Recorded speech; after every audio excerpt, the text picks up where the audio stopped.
On this episode of Newt's World, as many of our listeners know, I've been doing a series of podcasts about Ibogaine and how it is helping veterans recover from issues they face when they come home from their tour of duty. Marcus Capone served our country for 13 years as a Navy SEAL. He faced challenges like depression, isolation, cognitive impairment due to a traumatic brain injury. His wife Amber was determined to find a treatment plan that could help him. She found a clinic where he could undergo treatment with Ibogaine. The treatment and experience changed Marcus's life and led to the founding of their nonprofit organization, VETS, which stands for Veterans Exploring Treatment Solutions, in 2019. Since their founding, they've helped hundreds of fellow veterans undergo Ibogaine treatments. I'm really pleased to welcome my guests, Marcus and Amber Capone. Marcus is the co-founder and chair of the board of directors, and Amber is the co-founder and chief executive officer of VETS.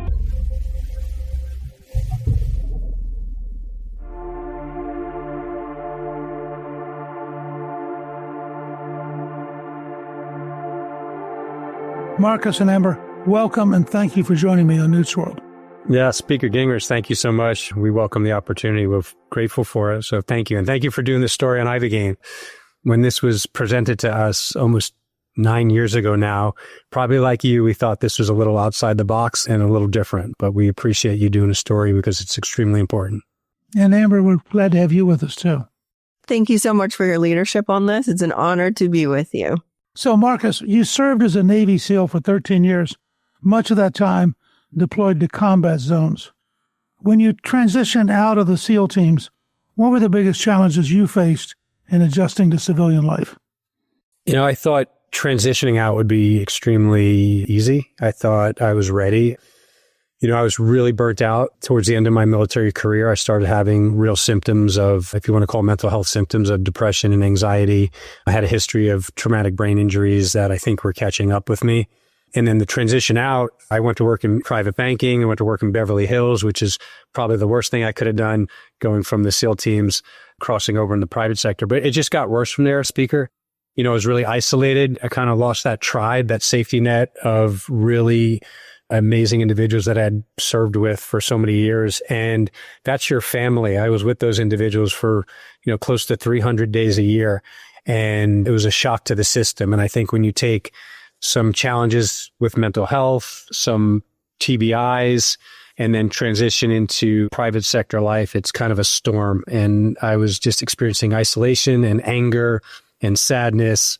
You know, I was experiencing headaches. I was having nightmares. I mean, I was experiencing all the things that you hear and read about. And unfortunately for people like me, you think you're the only one that's struggling. And so you're afraid to reach out for help. You're afraid to talk to your friends and others. And what we're finally realizing now, that you're not the only one. There's many, unfortunately, that are struggling out there, and we just need to ask for help. And so 2017, lucky for me, Amber had been working in the background with a few doctors and friends, and they enabled me to go receive treatment outside the country. Amber, how did you actually find Ibogaine? Honestly, I didn't find it myself. A friend suggested it because he knew that we were struggling and thought that it could be helpful for Marcus. He had a positive experience with it and was able to direct us to the clinic where Marcus would eventually go for treatment. Now, I approached Marcus with this idea in 2016, and for a year, he was very reluctant because he was more or less saying, what is available in Mexico that I can't get here in the United States? We're the most medically advanced country in terms of healthcare in the world. And I was able to convince him to go finally after a year because he tried all of these things in the United States and they were unsuccessful. And when you have someone who is used to achieving goals or, you know, very driven to find relief and they're not finding relief, that's where things can get dangerous. Marcus, was your reluctance that it was going out of the country, or what slowed you down? What really slowed me down was I didn't understand. Initially, this was presented to me as a psychedelic, right? I grew up in Long Island playing ball. I went to All Boys Catholic High School in Queens, Holy Cross High School. So for me, this was so far outside my comfort zone. I just didn't experience anything like this. And all I grew up understanding was, the war on drugs, psychedelics or recreational drugs. And that's all I knew. And when I started diving into Ibogaine, I realized that it wasn't traditional psychedelic. It was something that had been utilized for thousands of years for mental health, for stomach ailments, for infections in the body. So this was a medicine that had been used forever. It was brought over into Western society. And initially, Western culture, the French, used this as a medicine. And so it took me a while of my own research and talking to individuals to say, hey, this is not a fun experience. This is not a recreational drug. This is real work. And there was an individual before me that was on the brink of suicide, and he did a 180. This was like your typical, as you would consider, tier 1 operator that served for 30 years, that had done multiple deployments, that was one of the hardest individuals that and his life changed and got better. And so for me to see that was convincing that, this is probably something I should try. On another note, I don't know if many people know this, on the low end, 30% of individuals, speaker, in the US don't respond to traditional standards of care. And traditional standards right now for us are really antidepressants and specific types of talk therapy. On the high end, roughly 50 or 55%. So let's just say almost half the population that's being treated for mental health cannot and will not respond to the current treatments that are available. It's just genetically, biologically, we won't respond. And so we need access to treatments like Ibogaine and others. I mean, there's others coming. You made the decision. How hard was it to get accepted? I don't think it was. I was actually handling a lot of the logistics of that. It wasn't that hard for him to get a spot at the clinic, but there were a lot of troubles, getting out of the country. And it's very nerve-wracking, especially for someone that's dealing with post-traumatic stress type symptoms, to leave the safety of the United States to go into Mexico, without protection. I can't speak for Marcus, but, I can tell you that from a logistics standpoint, it was quite complicated and quite nerve-wracking for me as well to send him there. Were the complications essentially government regulations? What were the complications? Well, Ibogaine, like all psychedelics in 1970, were through the Controlled Substances Act, were all classified as Schedule I drugs. Schedule I drugs means, one, there's no health benefit to them. Number two, they have a high risk of addiction. And we know now that both of those are extremely untrue. These drugs are being utilized now across the board, over 200 clinical trials for medical use, for medical treatments. And we know many of these psychedelics are actually non-addictive. And there are many folks going to retreats and clinics in countries where they're legal or unregulated to actually get themselves off of opioids, heroin, stimulants, alcohol abuse. And so it's really the opposite. So we're using these things to get people really off of that fight with addiction that so many people have.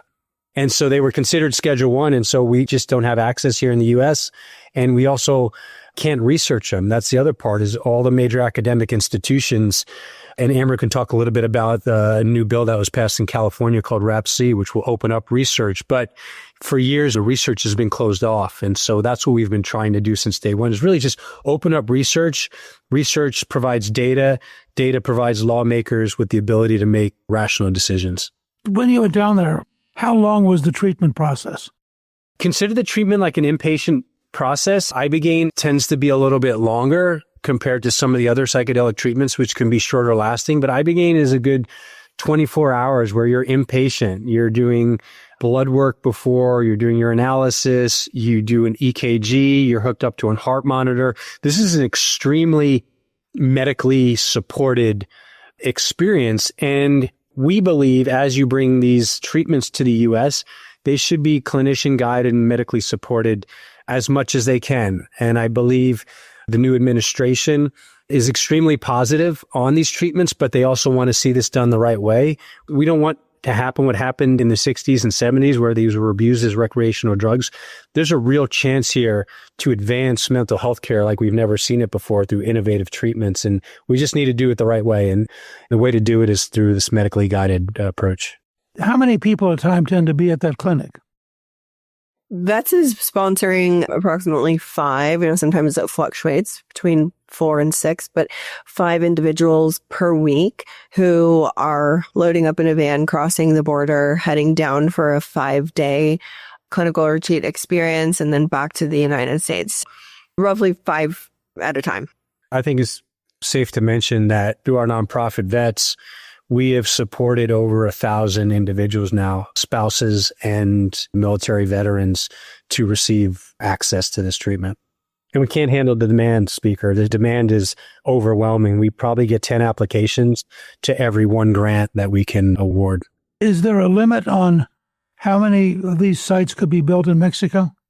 There's not a limit. The rate limiting factor, like everything else, is proper training, proper licensing. I would say we're in inning 1. And so if and when we get approval in the U.S., there's going to be a bottleneck. There's going to be a bottleneck in therapists. There's going to be a bottleneck in providers. So it's definitely going to take time. We're going to need to figure that piece out. It's not the part, we're currently working on, but this is definitely going to be challenging. It's not going to be able to just turn on overnight just because these are FDA approved. The entire goal of our organization, honestly, is to not have to rely on treatments being done in Mexico because the treatments are available here in the United States. It's a necessary stopgap. It is not an ideal long-term solution.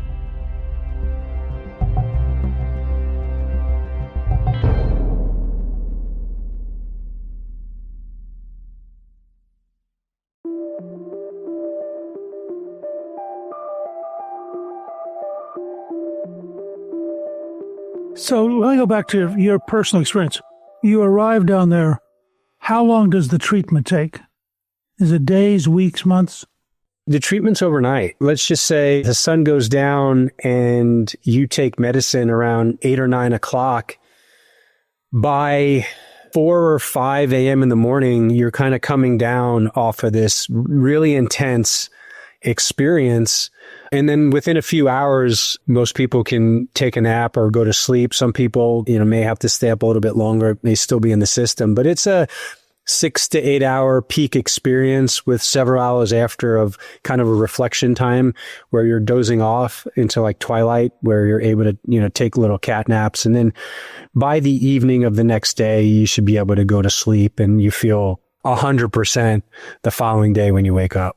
Many individuals that we have supported through our program, it can be a one and done. For others, there's a lot of things to work through, especially if there's comorbid diagnosis. If a person has serious traumatic brain injuries, they're really struggling with their mental health, and they're, let's say, abusing alcohol, an individual may have to go back a second time or a third time. We're also seeing people ask and then just pay on their own. Some people go for a yearly reset, or they go every 2 years because it's like a reboot. Our brains are filled up with the phones and the laptops and the constant pinging. It's just like our cup just keeps overflowing. This kind of allows the brain to completely reset and give a person an opportunity to think again versus just react to everything that's going on in society. When you began to realize how much this was changing your life, how did the two of you decide that you needed to help others and that you needed to found Veterans Exploring Treatment Solutions in 2019? How long did that transition from your own experience to thinking you had to share it with others? About an hour. No, I'll let Marcus answer that, but it was very quick. Yeah, Speaker Gingrich. So I was so excited to see Amber within the first 48 hours. I just felt this complete relief of just everything I feel like I'd been dealing with over the last 10 years.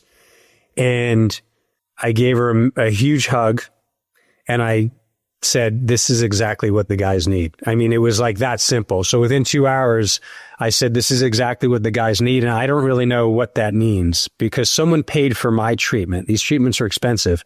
It's somewhere between $5,000 and $10,000. And we need to figure out a way to pay for that, right? That's the next part after the FDA approves these treatments. But I said immediately, this is exactly what we need. and we need to figure out a way to pay it forward. And that's really was kind of the grassroots effort of what started. VETS received its 501c3 status in 2019 after its first application, and we haven't stopped or looked back ever since. When you take the drug, is it essentially reorganizing your brain, or what is it doing? I think that's part of it. I think part of it is like defragging your brain. I consider it where you just have so much mush and information that's going on. It kind of takes all that and it files it for you.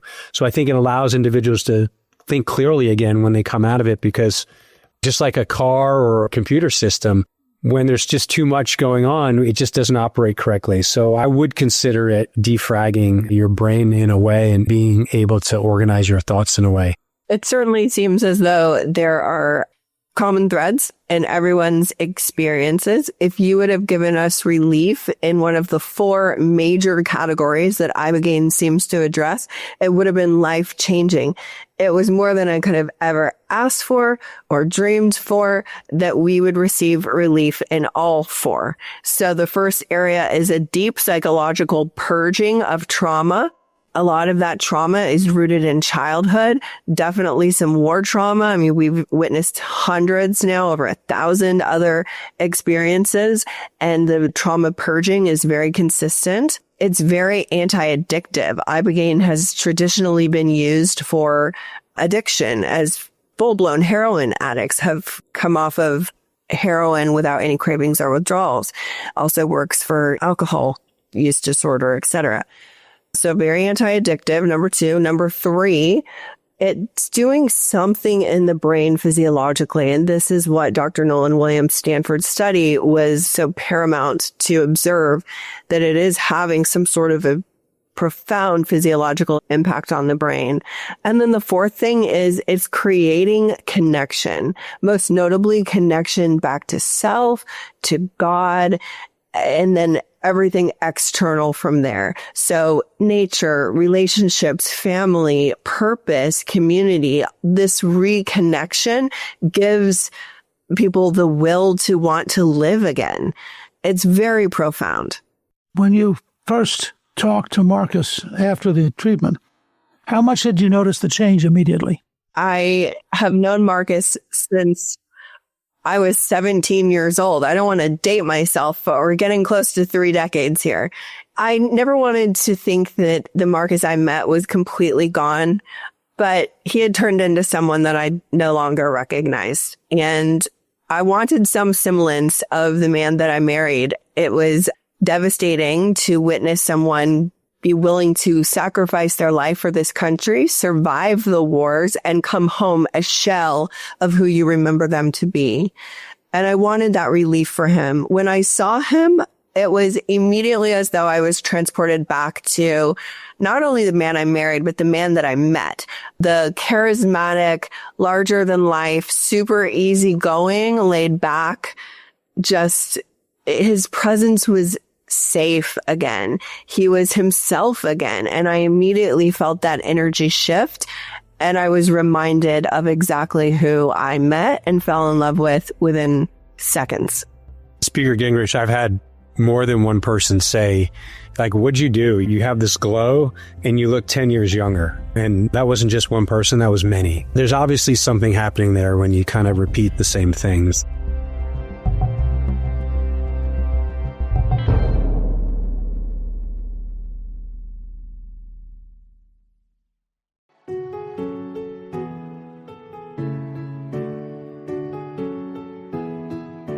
You two created Veterans Exploring Treatment Solutions, or VETS, as a nonprofit. How do you fund VETS? What you're undertaking is big. Yeah, it has been the honor of a lifetime. I certainly think that it is why we were put on this earth. I have a very deep Christian faith, so this seemed to be, in the beginning, somewhat opposed to that. I had to really reconcile that.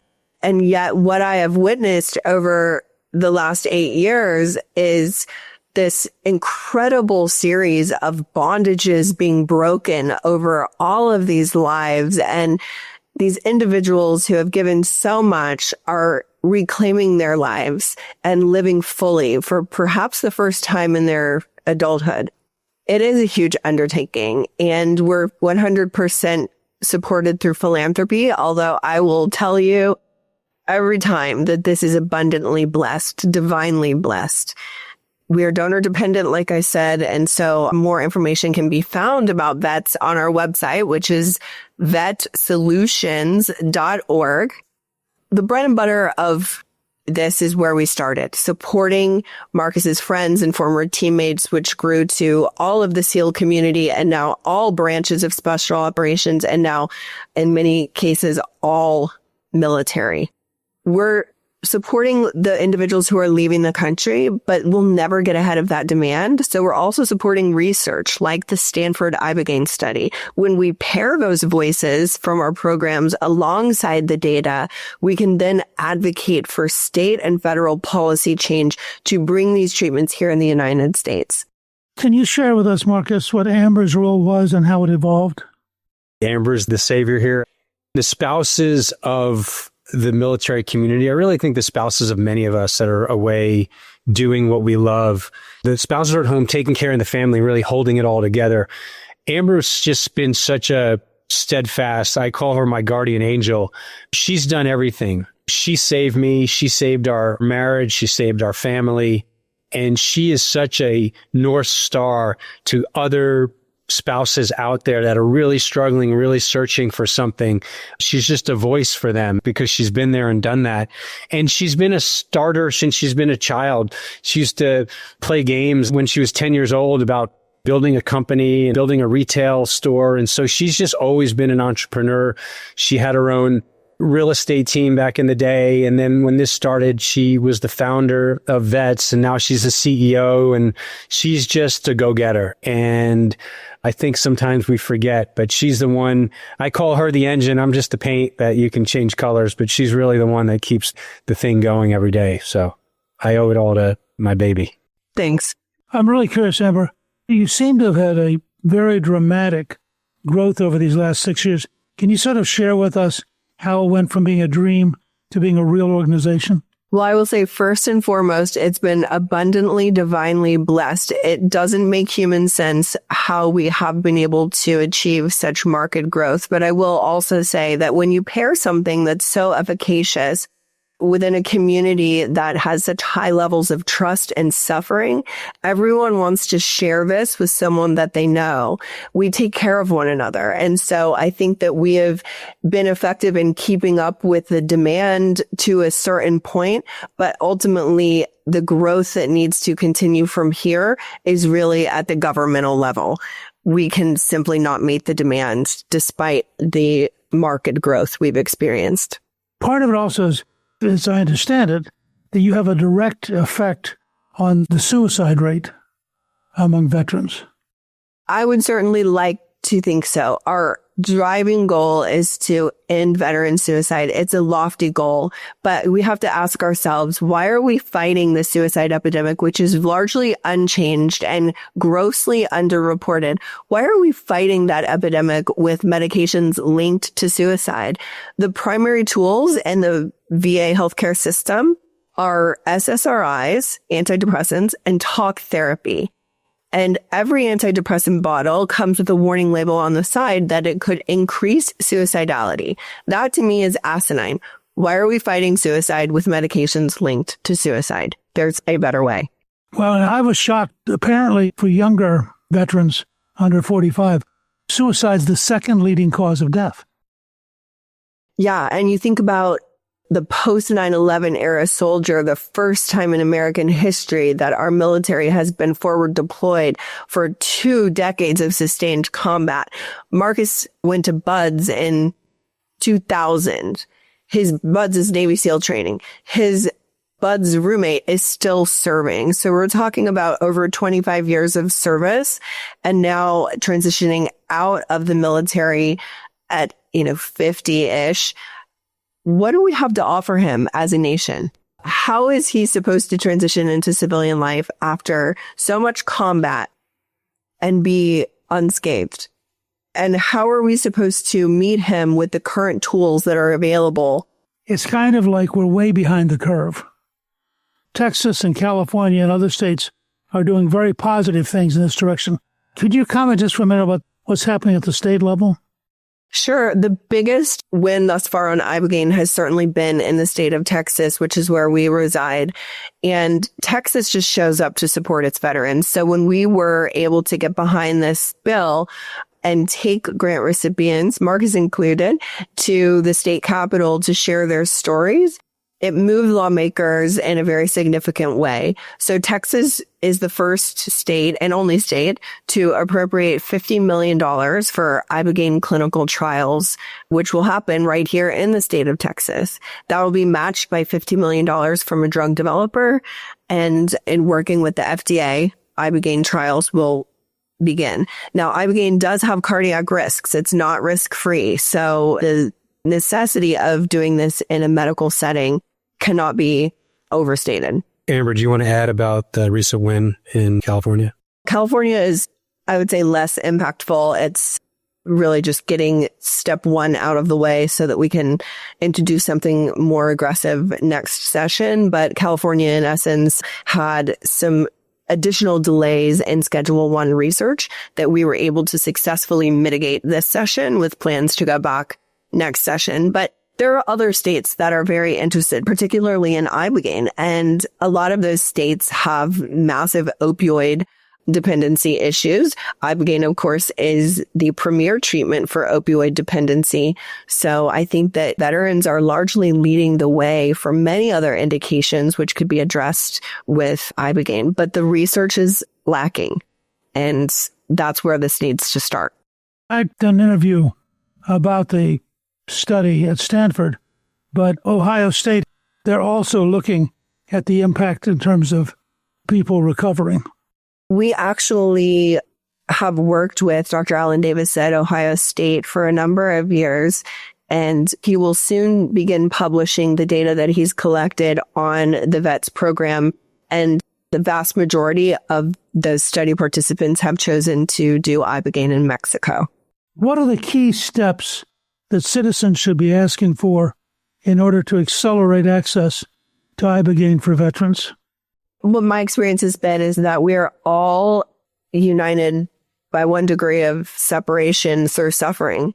And we all know someone who has suffered either with depression or suicidal ideation, chemical dependency, etc.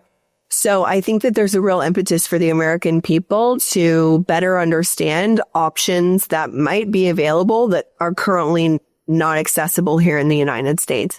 So a robust education campaign is necessary, and approaching this with caution and curiosity is an important next step as well. VETS will be advocating again at the state and federal levels of government for reducing barriers to research and expanding access to care. But I think Ibogaine holds so much promise that that will always be our driving vision for where we take this. I'm really curious. If you had a chance to talk directly with Secretary Doug Collins, what would your message to him be? If I had the opportunity to sit down with Secretary Collins, I would first of all say that I know he wants better for our veterans. That's evident. I also understand that he's trapped by much of the bureaucratic red tape that exists in DC. At the end of the day, the treatments that are currently available for our veterans are not working. Marcus oftentimes says that battlefield tactics must evolve with each generation of warfighter. We are still using tactics that were developed 35 years ago in terms of SSRIs. The veteran suicide rate is unchanging and it's grossly underreported. So how can we work together in creating research that can produce data that leads to outcomes? VETS was recently tasked with putting together a coalition to work on this topic in Washington, D.C. And I'm proud to say that on day one of our launch of the Valor Coalition, we were able to sit down with the chief of staff for Doug Collins, and he's very willing to listen. We just need to find ways in which we can work together. So Valor is a coalition of 4 founding members that plan to go the distance on this topic in DC alongside the VA. It's VETS, the Navy SEAL Foundation, the Green Beret Foundation, and the Wounded Warrior Project. Other organizations will surely sign on to support, but I'm very optimistic about what we can do with this administration and what we can do with Secretary Collins inside the VA. You have an upcoming Netflix documentary. Tell us about that. Marcus, you take that one. He's the star of the documentary, one of 3. Yeah, I'm the subject, as I say. I'm still waiting for my T-shirt from the directors to say lead subject. We were approached by participant media a number of years ago when they heard this story. And usually when someone has an idea for a movie, they write a story and they pitch it to a production company and then they go out for funding. Well, this happened the opposite. They had heard about these 2 individuals that were funding special operations veterans, initially Navy SEALs, to go receive treatment, in countries where they were legal. And that was Amber and I, and they flew us up to their offices and they just said, hey, we want to fund this story. We think it's so powerful. And we said, hey, we think this could potentially, change the world, change the future of mental health care if we do this the right way. And so they wanted to tell that story. And so we filmed for the last 5 years, tons of interviews, and they tied the story around 3 of us, myself, and 2 just incredible Navy SEALs that I worked with and served with for many years, DJ Shipley and Matt Roberts. And we just had a story together. Matt Roberts was part of, unfortunately, the lone survivor task unit, initially on that helicopter, and got off that helicopter before it took off. And unfortunately, we lost all the individuals on that helicopter. And then he and DJ Shipley worked together in their 2nd platoon, and there was a major injury there. And so there was just a story that was tied together. But the long story short of it is that all 3 of us kind of came back and got whole again through Ibogaine treatment. And I helped those individuals seek out that treatment and kind of walk them through the whole process. And same thing, their families were saved, they were saved, and they just wanted to pay it forward. So it's a really beautiful story. It's a bit intense. They open it up with a little bit of, hey, here's the history of what SEAL teams look like, just to show everybody what it's like. But then it goes into what Ibogaine is and then what the treatment is. And then they go into the Stanford study. So speaker, they kind of tie in everything. And so it's really powerful, powerful story. It premieres on Netflix November 3rd. So I hope you'll be able to watch it. Well, listen, that's great. And if people do want to help you, what's the best way they can support you? There are donation links on our website, as well as our social media accounts. VETSolutions.org is our website. We're on all platforms of social media as well. A simple Google search of veterans, Ibogaine, Marcus and Amber Capone, VETS will probably lead people there. But the website, again, is VETSolutions.org. Amber and Marcus, I want to thank you, first of all, for serving the country. I want to thank you for the pioneering work you're doing to help others. And I want to thank you for joining me. Our listeners can find out more about the incredible work you're doing by visiting your website at vetsolutions.org, which we will have on our show page. But thank you very much for being with me. Thank you for having us. Thank you. Thank you to my guests, Marcus and Amber Capone. You can get a link to VETS on our show page at newtsworld.com. Newt's World is produced by Gingrich 360 and iHeartMedia. Our executive producer is Garnsey Sloan. Our researcher is Rachel Peterson. The artwork for the show was created by Steve Penley. Special thanks to the team at Gingrich 360. If you've been enjoying Newt's World, I hope you'll go to Apple Podcasts and both rate us with 5 stars and give us a review so others can learn what it's all about. Right now, listeners of Newt's World can sign up for my 3 free weekly columns at gingrich360.com/newsletter. I'm Newt Gingrich. This is Newt's World.